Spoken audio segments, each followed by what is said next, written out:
인생은 한 번밖에 없다라고 말하죠. 이런 인생 일정 동안에 참 복된 인생을 살아야 되지 않습니까? 여러분 모두에게 복된 인생 살기를 다시 한번 주의 이름으로 축원합니다. 옆 사람 인사합니다. 복된 인생 삽시다.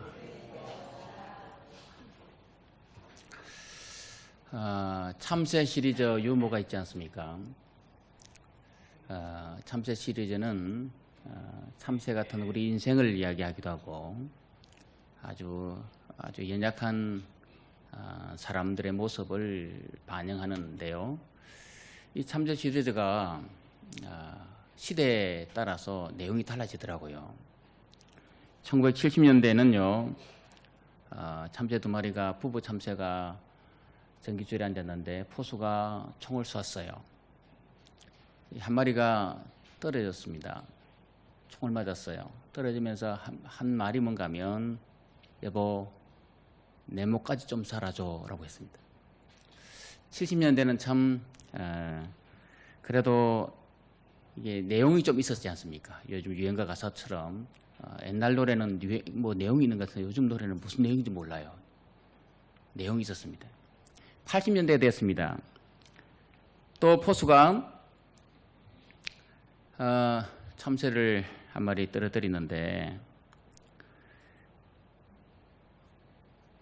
떨어지면서 하는 참새가 뭔가 하면 포수님 왜 나만 쏴요?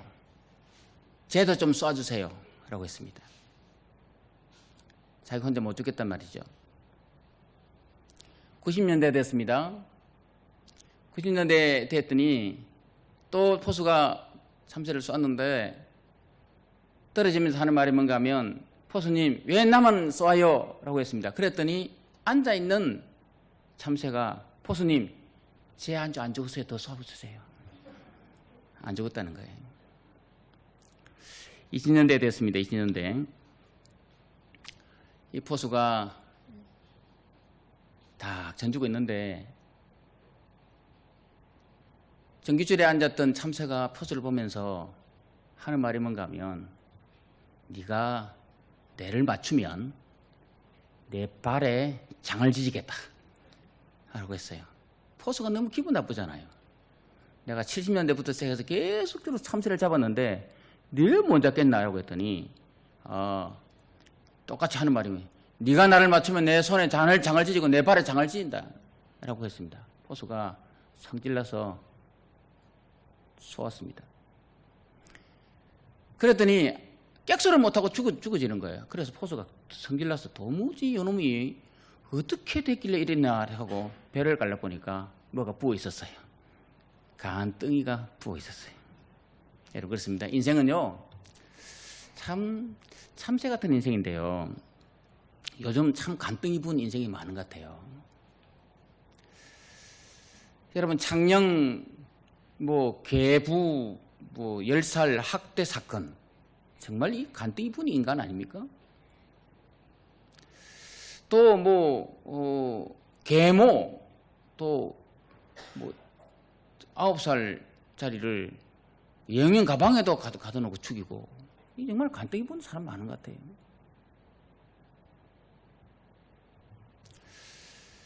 인생은요 인생 일생인데 한 번밖에 없는데 이렇게 간덩이 부어가지고 사는 것보다 복된 인생 사는 게 정말 좋은 거 아니겠습니까? 그러면 다시 한번 여러분 인사합시다. 우리 복된 인생 삽시다. 여러분 마스크는 하고 눈으로 더 눈을 한 번 더 눈을 우리 고개 끄덕끄덕거리면서 복된 인생 살아봅시다. 정말 복된 인생 살기를 주님의 이름으로 축복합니다. 오늘 본문의 말씀은 가장 복된 인생 살았던 사람의 이야기입니다. 오늘 본문의 내용은 에스더와 모르드게의 이야기입니다. 고아 출신이었던 에스더 그리고 변변한 직업이 없었던 그야말로 성문지기로 살았던 모르드게 이 사람들을 통해서 역사를 펼쳐내는 내용이 바로 오늘 말씀인데 어떻게 보면 참 초라한 인생입니다. 에스더는 자기 오빠 밑에 자랐으니까 고아잖아요. 또 모르드게는 결국은 주류 사회에 들어가지 못하고 포로였으니까 성문지기로 살아가는 그런 사람이었는데, 그런데 이 사람들이 정말 주류 사회에 들어가는 그런 역전의 인생을 만들어내는 내용이 바로 오늘 말씀이거든요. 이 사람들이 왜 이렇게 역전의 인생이 되느냐? 물론 우리는 한마디로 생각합니다. 신앙 좋아서라고 하면 됩니다. 여러분, 신앙 좋았죠. 근데 신앙이 참 좋았어요. 신앙이 좋아도 이 사람들의 인생이 풀렸느냐? 안 풀리더란 말이죠. 어느 정도 이 사람들이 신앙이 좋은가 하면, 모르드게는 출애굽기에 나오는 17장에 나오는 아말렉과의 싸움이 나오거든요. 그때 하나님께서 출애굽기에 뭐라고 말씀하고 있는가 하면, 여호와께서 아말렉과 대대로 싸우겠다라고 말씀이 있거든요. 그 말씀을 딱 붙잡고는 이 말씀대로 싸우지 못했던 우리 조상이 있는데, 사울 왕이 있는데 베냐민 사람이었거든요. 아말렉과 싸우지 못한 패후에 그 왕의 자리에 잘리지 않습니까? 근데 이 모르드게도 베냐민 사람이거든요. 베냐민 사람인데 보니까 우리 조상 중에 사울 왕은 아말렉과 싸우지 못했기 때문에 망했구나. 그런 거로 나는 아말렉과는 싸워야 되겠다. 하나님이 대대로 싸운다 했기 때문에 아말렉과는 내가 아말렉 앞에 무릎 꿇지 않겠다. 절하지 않아야 되겠다. 싸워야 되겠다. 라고 하는 그런 마음을 갖습니다. 그런데 가만히 보니까 그 당시 총리였던 하만이라는 사람이 아말렉 사람이었고, 아각, 사울왕이 죽이지 않았던 아각의 후손이었어요. 그러니까 이 모르드게는 성문직이었지만 아각에게 절하지 않습니다.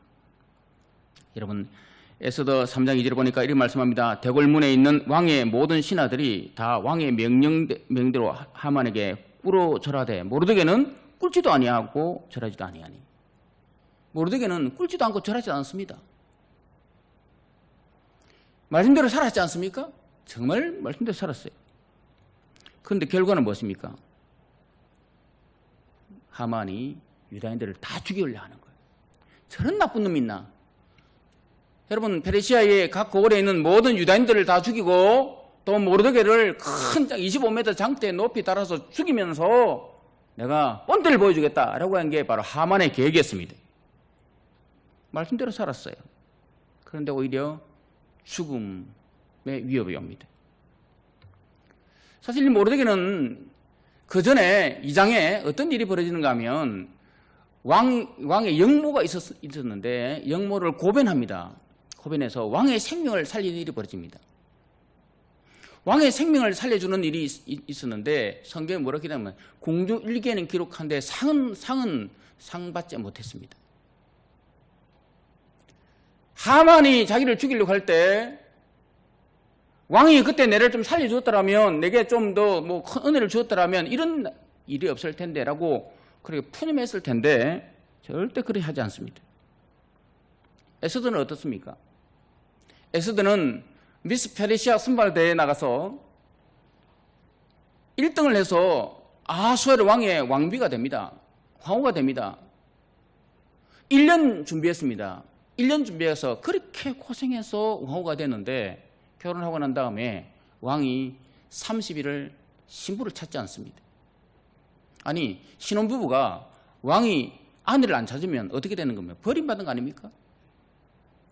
그러니까 내 노력 1년에 수고하고 노력해도 전혀 일이 풀리지 않는, 어찌 보면 고아 출신에서 변변한 직장도 없는 상태에서 노력해서 겨우 최고의 주류사에 들어갔지만 왕의 인정도 받지 못하고 또 오히려 죽을 위기에 당했던 이 모르드게와 에스더의 인생을 보면서 인생이 참 꼬인다. 왜 인생이 많이 꼬일까? 이런 생각을 하지 않습니까? 가끔 우리는 이렇게 생각합니다. 만약에 인간적으로 생각한다면 에스더와 모르드게는 1차 포로기한 때 스룹바벨이 포로기한 할 때 그때 갈 걸 괜히 남아가지고 에스더는 1차와 2차 사이에 포로 그 기간에 있던 사건이거든요. 1차 포로기한 때 내 갈 걸 괜히 남아가지고 이런 고생하네 라고 푸념할 법했습니다. 그런데 그들은 푸념하지 않습니다. 죽을 위기에 빠졌음에도 불구하고 그 어떤 상황에도 그들은 이래 볼 걸 저래 볼 걸 원망불편하지 않습니다. 자기 행동을 반성도 하지 않습니다. 믿음으로 살고 말씀으로 살은 것에 대해서 후회하지도 않습니다. 그랬더니 어떤 결과가 나오는가 하면 오늘 우리 말씀 읽어보니까 여러분 오늘 8장 15절부터 17절 말씀에 하반절이 이렇게 있습니다. 절거이 15절 하반절에 보면 절거이 수수한 성이 절거이 부르며 기뻐하고 16절에 보니까 즐거움과 기쁨과 존귀함이 있고 17절에 보니까 즐거움, 즐기고 기뻐하며 잔치를 베풀고 이렇게 있습니다. 그러니까 죽음의 위기, 온 유대 사람들을 다 죽이려고 하는 그 상황에서 말씀대로 살아서 오히려 15절부터 17절 사이에 기쁘다는 말, 기쁨이라는 말이 3번 이상 나옵니다. 즐거움이라는 말이 나옵니다. 이렇게 인생의 대역전을 이루었단 말이죠. 자, 그러면 이렇게 복된 인생을 살았다 이 말 아니겠습니까? 이렇게 대인생의 역전을 이루게 된 근본 원인이 어디 있느냐 할 때 그것은 바로 구속사적 관점으로 인생을 해석하고 살았기 때문입니다. 구속사적 관점으로 인생을 해석하고 또 살았다. 이 구속사라는 말이 하나님의 구원 역사를 말하거든요. 하나님 관점에서 내 인생을 내 중심으로 생각하는 게 아니고 하나님 중심에 하나님 관점에서 바라본 거예요. 사실 내 인생 관점, 내 중심으로 보면 인생이 안 풀리면 원망과 불평이 나옵니다. 그러나 하나님 관점이 바라보면 오히려 그때 그 고난이, 그때 그 아픔이 와, 내 인생을 이렇게 만들었구나 라고 하면서 오히려 감사의 제목으로 나올 수 있단 말이에요. 제가 자주 부르는 노래입니다. 주님이 뜻하신 일 헤아리기 어렵더라도 주님 뜻하신 일 헤아리기 어렵습니다. 왜냐하면 고난이 많고 어려움이 많기 때문에 그렇습니다. 그러나 언제나 주 뜻 안에 내가 있습니다. 하나님 분명히 합력하여 선을 이루고 모든 역전을 이루실 하나님이시다. 하나님 결국은 나를 잘되게 해줄 것이다. 여러분, 자녀는 부모가 자녀를 위해서 잘되게 해주는 부모지 자녀를 나쁘게 하는 부모가 아니거든요. 우리 하나님은 분명히 당신의 자녀를 분명히 잘되게 해줄 것이다 라고 하는 믿음이 있으면 여러분 결국은 하나님이 우리를 어떻게 인도하든지 간에 하나님 우리를 합력의 선을 이룰 길로 평안의 길로 복된 길로 행복의 길로 우리를 만들어 가게 해줄 줄 믿습니다. 우리 시조 아담으로부터 시작해서 죄가 들어왔지 않습니까? 이 아담의 반역으로 말미암아 어떤 일이 벌어지는가 하면 인생에 실낙원 하거든요. 고통이 있거든요. 보시기에 심히 좋았더라고 했던 그 인생들이 오히려 날마다 악한 생각만 하고 죽이고 형제가 형제를 죽이고 서로 이간하고 서로 시기하는 그런 하향 곡선을 잇는 인생을 살았습니다. 급기야는 보시기에 심히 좋았다라는 인생이 각기 속에 있는 어른대로 살고 자기 마음대로 삽니다. 죄 짓고 삽니다. 그래서 하나님을 배반하기도 합니다. 은혜 줬는데 은혜를 기억하지 못하고 오히려 하나님 배반하면서 자기 아성을 쌓고 바벨탑 쌓고 자기가 하나님 되려고 하는 그런 인생을 살기 시작합니다. 그게 잘된 인생 아니거든요. 그렇지만 하나님께서는 이런 인생을 향해서도 여전히 잘되기를 원했어. 여전히 이런 인생을 향해서 잘되기를 위해서 하나님은 독생자를 보내주신 창세기 3장 15절에 우리 읽어보겠습니다. 3장 15절 다 같이 읽습니다. 시작. 내가 너로 여자와 원수가 되게 하고 내 후손도 여자의 후손과 원수가 되게 하리니 여자의 후손은 내 머리를 상하게 할 것이요 너는 그의 발꿈치를 상하게 할 것이니라 하시고 잘못된 인생임에도 불구하고 하나님은 여자의 후손 예수님 보내주겠다는 거예요. 예수님 보내주어서 십자가에서 우리 문제를 풀어주겠다는 거예요. 하얀 곡선 그리고 있는 인생, 하나님의 통치권과 하나님의 씨를 잃어버린 인생, 그 인생을 하나님께서는 예수님 보내줘서 다시 한번 회복시켜 주겠다라고 하는 것이 하나님의 계획이지 않습니까? 부모가 자녀를 향해서 가끔씩은 매를 들기도 합니다. 그러나 그 매가, 징계가 죽으라고 하는 게 아니라 오히려 우리를 살리게 하기 위한 매라는 사실을 알면 오히려 그것이 감사의 제목이 될 거 아니겠습니까? 성경에 보니까 많은 인물들이 나오는데 그 인물 중에 위대한 사람들이 많이 기록되었느냐 할 때 그렇게 위대한 사람보다는 오히려 위대하지 못한 사람이 기록된 적이 많습니다. 여러분 모세시대의 천부장, 백부장들 여러분 이름도 기억 없습니다. 천부장이었습니다. 이름도 없습니다. 이스라엘 위대한 왕들이 많았지만 그 왕들이 성경에 다 기록됐냐 할 때 그 왕들이 그렇게 업적이 기록되지 않았습니다. 그런데 가장 연약한 사람들이 이름이 기록된 경우가 많더라고요. 기생 라합, 바세바, 다말, 여러분 이런 이름들은 정말 부끄러운 이름들이거든요. 직업이 기생이라는 거예요. 다말은 시아버지와의 관계 속에서 아들 낳은 거예요. 바세바는 결국은 불륜 젖은 사람 아닙니까? 다윗과. 어떻게 이런 사람들이 그 많은 유명한 인물들보다 이런 사람들이 성경에 탁탁 기록되어 있다는 거예요. 왜? 그들은 하나님의 구속사 관점에서 자기 중심으로 인생 살지 않고 하나님 중심으로 살았기 때문에. 여러분, 하나님은 어떤 사람을 가장 복된 인생으로, 행복한 인생으로 만드는가 하면 구속사적 관점으로 인생을 해석하고 살아가는 사람, 내 중심이 아니라 하나님 중심으로 살아가는 그 사람에게 하나님께서는 행복한 인생으로 만들어 주시는 줄 믿습니다. 우리가요,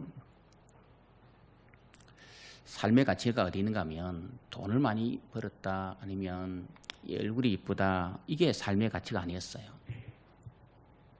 어떻게 하나님 가치로 살아가느냐가 중요한 거예요. 어떻게 하나님 중심으로 살아가느냐가 중요한 거예요.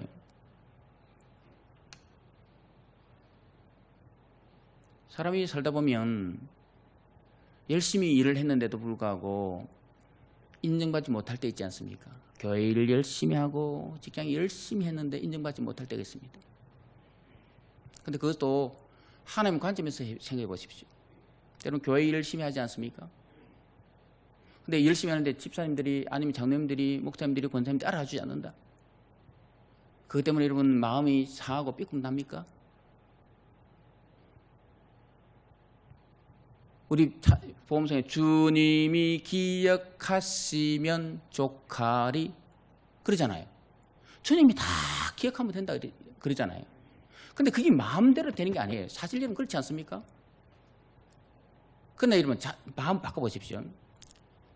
내가 정말 좋아하고 사랑하는 사람 같으면 그 사람 일하는 게 즐거워요, 괴로워요?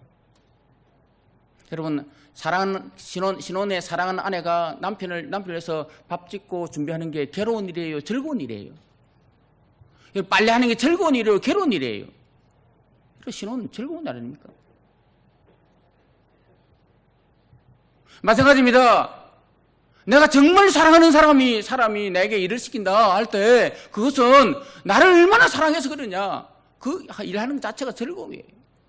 하물며 만왕의 왕이신 하나님께서 내게 직분을 주시고 일을 맡기신다는 거예요. 그러면 그 일을 하는 게 즐거움이에요, 괴로움이에요? 그것은 즐겁고 영광스러운 거예요. 내 입장에 생각하면, 내 중심 생각하면 괴로운 일입니다. 그러나 하나님 중심을 생각하면 즐거운 거예요. 마찬가지로 여러분 인생 살다 보면 우리가 많은 사람 만나지 않습니까? 사람들은 다 좋은 환경, 좋은 집, 잘 되는 인생을 살기를 원하는데 좋은 환경도 못 만나고 좋지 못한 인생 만날 때가 많고 괴로운 인생 만날 때가 많지 않습니까? 그때 우리는 푸념합니다. 왜 나는 이런 부잣집에 안 태어나고 왜 내게 저런 인간 만나서 이렇게 내 인생이 쪼그라들게 만드느냐고 인간 중심을 생각하면 푸념에 원망하게 됩니다. 그러나 하나님 관점을 바라보면요, 하나님은 60억 인구 중에 저 인간 만난 것은 저 인간을 변화시킬 유일한 사람은 니밖에 없다는 거예요. 나밖에 없어서 그 인간 만났다는 거예요. 세상에 저런 부자들을 많은데 왜 나는 이 가난한 집에 왔느냐? 그 가난한 집에서 그 집에서 살아낼 수 있는 사람은 너밖에 없다는 거예요. 여러분, 하나님 관점에서 따라합니다. 하나님 관점에서 세상 모든 사람들 중에 여러분 하나님 중심으로 살아가는 사람이 정말 서 있는 사람이에요. 좋은 곳, 대접받는 곳, 편안한 곳, 이걸 여러분 원하죠, 사람들은요.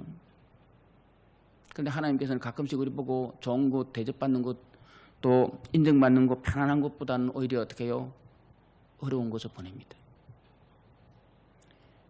내가 그래도 밖에 나가면 말이야, 직분이 있는 사람인데 교회 왔더니 기껏 하는 게 교회 뭐 설거지나 시키고 기관별로 뭐 청소나 시키고 화장실 청소나 시키고 내가 이 일 하려고 내 교회 나오나?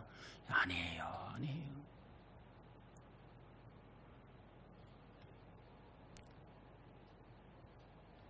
인간은요, 우리 인생은 해석이 잘 돼야 됩니다. 내 중심으로 살면, 내 입장에 살면 문제가 될 수 있습니다. 불평거리가 밖에 안 됩니다. 여러분, 모든 것이 내 중심을 살면요, 원망거리가 밖에 안 되고 불평거리밖에 안 됩니다. 그러나 구속사 관점을 바라보면, 하나님 관점을 바라보면 모든 게 감사할 것밖에 아닌 거예요. 하나님 나를 인정해서 나를 그만큼 인정해 주시는구나. 내가 이 집에 시집 왔는데 너무 이해 안 되는 이 집에 시집 왔는데 하나님이 이 집을 변화시킬 사람은 나밖에 없다고 하나님 인정해 주시는구나. 내가 정말 버릇없는 인간을 만나서 결혼했는데 저 인간 변화시킬 사람은 나밖에 없다고 하나님 인정해 주시는구나. 여러분, 그렇게 생각하면 감사의 제목밖에 없는데, 아이고 선화 없는 사람 중에 내 인간 만나가서 내 눈이 뻗지, 내 다리를 그냥 부러버리겠지. 내가 왜 이런 인간 만나가지고 그래 하면요, 원망거리밖에 없어요. 불평거리밖에 없어요. 구속사 관점에 바라보면 그래 하나님이 나를 인정했어. 따라합시다. 하나님께서 나를 인정해 주십니다. 하나님께서 우리 보고 하는 거예요. 그 가정에 너밖에 보낼 사람이 없더라. 내가 봐도 60의 인구 중에 저 사람하고 만날 수 있는 사람 너밖에 없더라. 그래서 만나게 해준 거예요. 할렐루야. 그것도 모르고 막 원망불평, 아이고 내 인생의 최고의 실수는 저 인간 만난 거야. 내 인생의 최고의 실수는 저 사람하고 관계 맺은 거야. 여러분, 그러면 안 돼요. 하나님이 우리 하나님은 실수함이 없는 분이신 줄 믿습니다. 완벽하신 하나님, 실수하지 않는 하나님께서 우리를 좋은 곳으로 인도하고자 하는 게 하나님 마음이지 않습니까? 우리를 살려주기 위해서 하나님께서 독생자까지 보냈지 않습니까? 그 구속사 관점을 바라보라는 거예요. 오늘 나오는 이 에스더와 모르드게 보십시오. 모르드게는 왜 절하지 않습니까? 하나님 관점에서 보니까 그 사람이 나쁜 사람이에요. 3장 2절 다시 한번 읽어보겠습니다. 에스더 3장 2절 다 같이 읽습니다. 시작. 대궐문에 있는 왕의 모든 신하들이 다 왕의 명령대로 하만에게 꿇어 절하되 모르드게는 꿇지도 아니하고 절하지도 아니하고. 모르드게는 꿇지도 않고 절하지 않습니다. 왜요? 하나님 관점에 본 거예요. 에스더 4장 16절에 보니까 여러분 이렇게 기록합니다. 같이 읽습니다. 당신은 가서 수산에 있는 유다인을 다 모으고 나를 위하여 금식하되 밤낮 3일을 먹지도 말고 마시지도 마소서. 나도 나의 시녀와 더불어 이렇게 금식한 후에 규례를 어기고 왕에게 나아가리니 죽으면 죽으리이다 하니라. 죽으면 죽겠다라고 기도합니다. 왜요? 모르드게가 네가 왕후가 된 이때를 위함이야. 네 죽으면 생각하지 마. 하나님 관점에서 생각해봐. 네 잘된 것은 다 이민족을 살리기 위한 하나님의 기회 아니냐. 그러면서 이야기하니까 그랬습니다. 내가 죽겠습니다. 하나님 관점으로 본 거예요. 구속사의 관점으로 바라보니까 다니엘과 세 친구는 어떻게 됩니까? 다니엘 3장 18절 말씀입니다. 시작. 그렇게 하지 아니하실지라도 왕이여 우리가 왕의 신들을 섬기지도 아니하고 왕이 세우신 금 신상에게 절하지도 아니할 줄을 아옵소서. 그렇게 하지 아니하실지라도 죽인다 해도 하나님께 안 살린다 해도 내 절 안 하겠다. 내 중심 관점이 하나님 관점이었어요. 사도행전 1장 24절 말씀입니다. 같이 읽겠습니다. 내가 달려갈 길과 주 예수께 받은 사명 곧 하나님의 은혜의 복음을 증언하는 일을 마치려 하면은 나의 생명조차 조금 더 귀한 것으로 여기지 아니하노라. 나의 생명조차 조금 더 귀한 거 여기지 않겠다. 내 중심이 아니었습니다. 하나님 관점이었습니다. 하나님 중심이었습니다. 하나님 구속소 관점이었습니다. 그랬더니 여러분 에스더나 모르드게나 다니엘이나 바울이나 여러분 성경에 당당한 이름을 기록하고 있지 않습니까? 이들이 행복한 인생 아니겠습니까? 역전의 주인공 아니었습니까? 여러분 어떤 인생이 행복한 인생입니까? 어떤 인생이 복된 인생입니까? 하나님의 관점에서 구속사 관점에서 인생을 해석하고 살아가는 그 사람이 복된 인생, 하나님 손에 붙잡힌 복된 삶이 되는 줄 믿습니다. 인생을 그렇게 살아가는 여러분 되기를 주의 이름으로 축원합니다. 둘째는 어떤 인생이 하나님 손에 붙잡힌 복된 인생인가 할 때 하나님 앞에서 내가 주연급으로 살아. 하나님 앞에 내가 주연급으로 살아라는 거예요. 저는 이런 생각을 해봅니다. 우리는 성경 내기를 참 좋아하잖아요. 우리 참 성경 내기 좋아합니다. 우리는 비교하기 좋아합니다. 덩수 매기기를 좋아합니다. 그래서 어릴 때 초등학교 때부터 수우미양가 했습니다. 학교 가면 성적을 냅니다. A+부터 A 마이너스부터 해서 성적을 딱 냅니다. 애들 학교 가면 부모들이 관심이 뭔가 하면 우리 애가 받아쓰기, 우리 애가 아니면 산수 몇 점 먹었느냐가 중요합니다. 다른 애가 몇 점 먹은 거 중요한 게 아니라 우리 애가 몇 점 먹었냐 중요합니다. 그러다가 나중에 100점 먹었다 하면 물어봅니다. 너 반에 100점 먹었나 몇 명이 돼? 라고 물어봅니다. 우리 애가 최고 잘한다는 이야기 듣고 싶다는 거예요. 그런데 아십니까? 덩수 매기는 게 이 사람의 섭성인데 이 덩수 매기는 건 누가 잘하는가 하면 마귀가 덩수 매기 좋아해요. 우리는 공중권세 잡은 자의 수하에 놀아나서 덩수 매기는 것을 구별하는 것을 이 차등하고 계산하는 것을 너무 잘하고 있습니다. 그런데 여러분 성경을 읽어보면 주연과 조연을 구분하지 않는다는 거 아십니까? 자, 질문 드려봅니다. 요수아와 갈렙 누가 주연이고 누가 조연입니까? 모르드게와 에스더 누가 주연이고 누가 조연입니까? 다니엘과 사드락 메삭 아벤노고 누가 주연이고 누가 조연입니까? 여러분 아마 갈렙이 조연입니다. 모르드게가 조연입니다. 아니면 사드락 메삭 아벤노가 조연입니다. 라고 생각할지 모르겠습니다. 그러나 그렇게 생각하는 것은 여러분 착각입니다.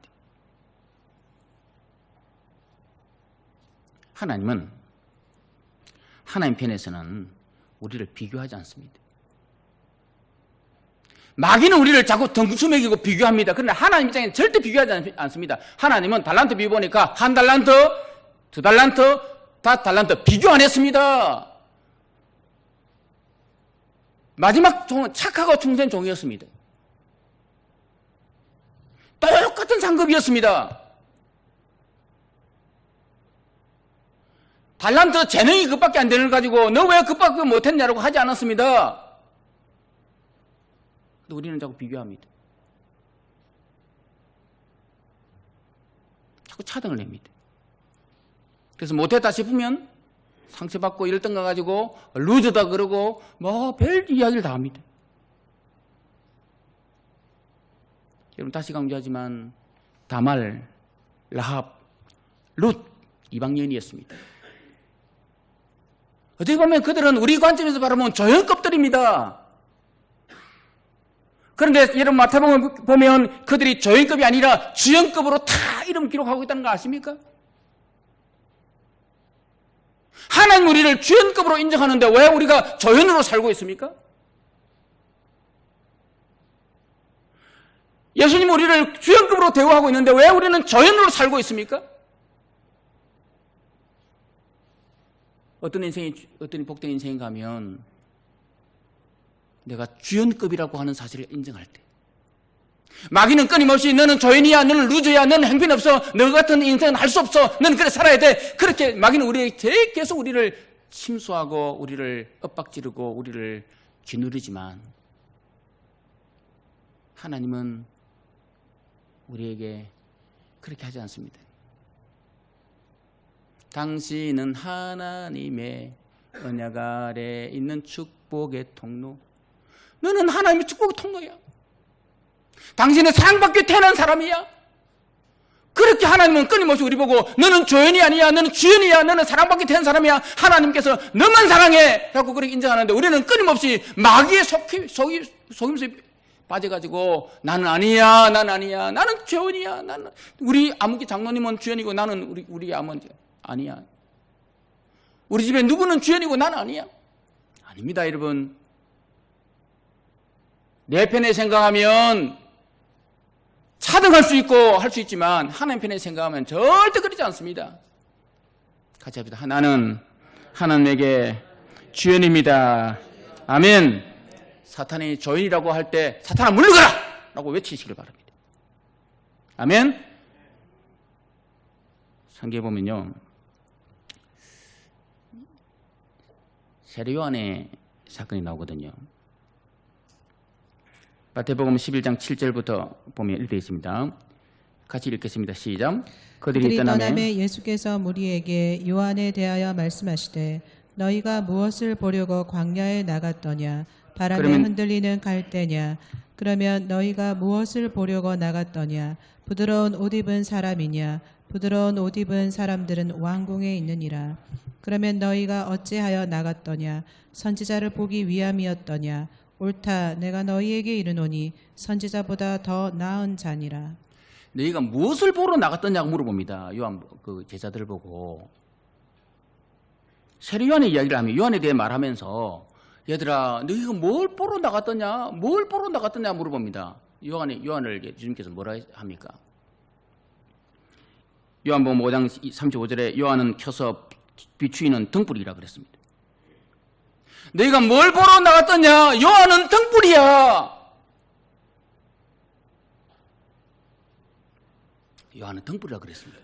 하나님 요한을 그렇게 주연으로 보고 있다는 거예요. 근데 여러분 아십니까?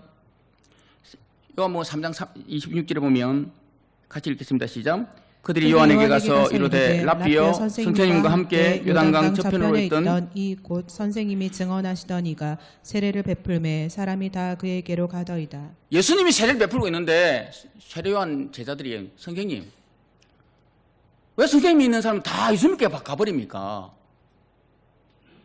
이 말은 뭔가 하면 당신이 먼저 세례 준데 당신은 왜 뭐 인정받지 못하고 예수님께 다 세례 받으러 가버립니까? 당신 왜 그렇습니까? 라고 했습니다. 그때 요한이 하는 말이 뭔가 하면 3장 3절입니다. 같이 읽습니다. 시작. 그는 흥하여야 하겠고 나는 쇠하여야 하리라 하니라. 요한은 알았습니다. 주님이 주인이야. 그는 흥하여고 나는 쇠하리라. 어찌 보면 자기를 잘못 보는 것처럼 보입니다. 그런데 여러분 예수님께서 세례 요한을 등불이라고 표현했지 않습니까? 예수님께서 세례 요한을 등불을 표현했어요.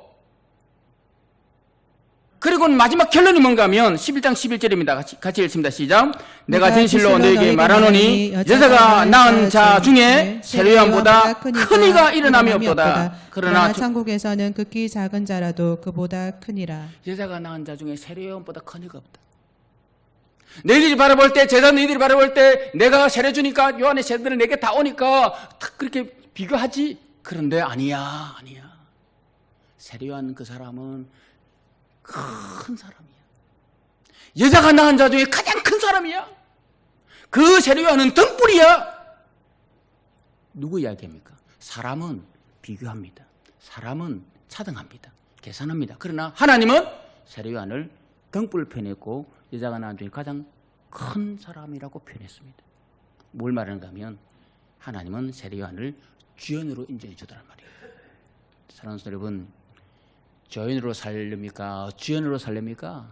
나를 조연급이라고 생각하고 나를 루저라고 생각하고 하면서 너 비교 가운데 상처받고 낙심하고 자들 가운데 불행하게 살겠습니까? 아니면 이래봬도 나는 하나님의 사랑받는 사람이야. 하나님 나를 사랑해서 나를 위해서 지금도 기도하고 있어. 하나님 끝까지 나와 함께 해주셔 라고 하면서 하나님 주연으로 살기를 원합니까?